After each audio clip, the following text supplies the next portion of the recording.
Hi friends, நாம் இன்றைக்கி என்ன பார்க்க போகிறோம் அப்படின்னா, இது ஆக்சுவலாக லைப்ரரிக்காக டிசைன் பண்ண ஒரு பில்டிங். நம்ம இதில் லைப்ரரி டிசைன் பண்ணிட்டோம்.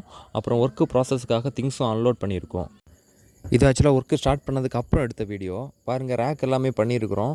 ரேக் எல்லாமே டிஃப்ரெண்ட் சைஸில் இருக்கும். காரணம் என்னென்னு பார்த்தீங்கன்னா, புக்குக்கு சைஸுக்கு ஏற்ற மாதிரி டிஃப்ரெண்ட் சைஸில் பண்ணியிருக்கிறோம். அப்புறம் இந்த பில்லர் எல்லாம் பார்த்தீங்கன்னா வால்பேப்பரில் கவர் பண்ணுற மாதிரி பிளான் பண்ணியிருக்கிறோம். டேபிள்ஸ் பார்த்தீங்கன்னா ஹெக்ஸாகன் ஷேப்பில் டிசைன் பண்ணியிருக்கிறோம். நமக்கு சென்டரில் பில்லர் வரதுனால ஹெக்ஸாகன் ஷேப்பில் பண்ணால் கொஞ்சம் டிஃப்ரெண்ட்டாக இருக்கும் அப்படிங்கிறதுக்காக ஹெக்ஸாகன் ஷேப்பில் டிசைன் பண்ணியிருக்கிறோம்.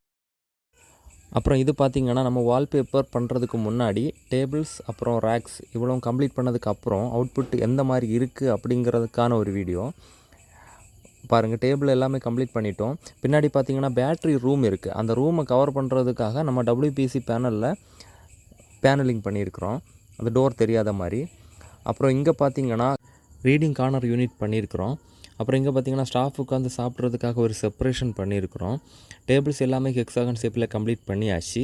இனி நமக்கு ஃபோட்டோ ஃப்ரேம்ஸ், வால்பேப்பர்ஸ், பெயிண்டிங், அப்புறம் சேர்ஸ் இவ்வளோ வந்ததுக்கப்புறம் டோட்டல் அவுட்புட் வீடியோ எந்த மாதிரி இருக்குது அப்படிங்கிறத பார்த்து கமெண்ட் பண்ணுங்கள். இங்கே பார்த்திங்கன்னா ரேக்கோட இடையில் நம்ம என்ன பண்ணியிருக்கோம் அப்படின்னா, கம்ப்யூட்டர் யூஸ் பண்ணுறதுக்காக சின்ன 2 டேபிள் பண்ணியிருக்கிறோம். அப்புறம் க்ரியேஷனுக்காக ஒரு சின்ன வால் செல்ஃப் பண்ணியிருக்கோம். பாருங்கள், டோட்டல் அவுட்புட் வீடியோ எந்த மாதிரி இருக்குது அப்படின்னு பார்த்துட்டு கமெண்ட் பண்ணுங்கள்.